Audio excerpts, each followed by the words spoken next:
నైవేద్యం.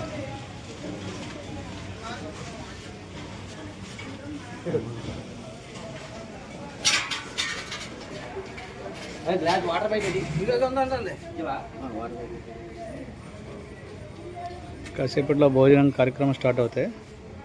దానికి ముందుగా అమ్మకి నైవేద్యం పెట్టి నివేదన చేస్తున్నారు.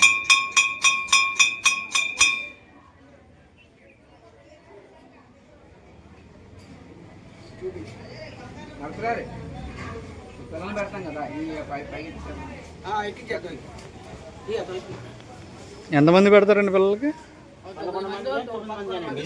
చిన్నపిల్లలకి 11 మంది పెట్టాక అప్పుడు అన్నదానం స్టార్ట్ చేస్తారు.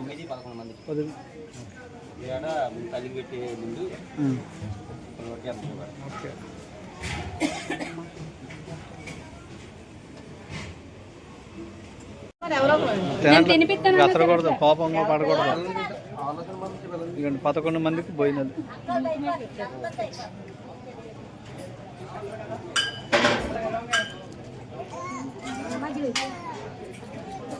ఆ పిల్ల తిందేమోనండి, లేకపోతే అలా చేస్తారు అమ్మవార్లు, అలా గారం చేస్తారు.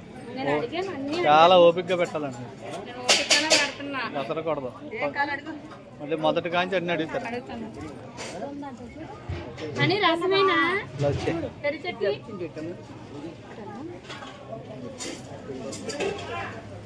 అన్నం పెట్టినా నీకు, అన్నం పెట్టినా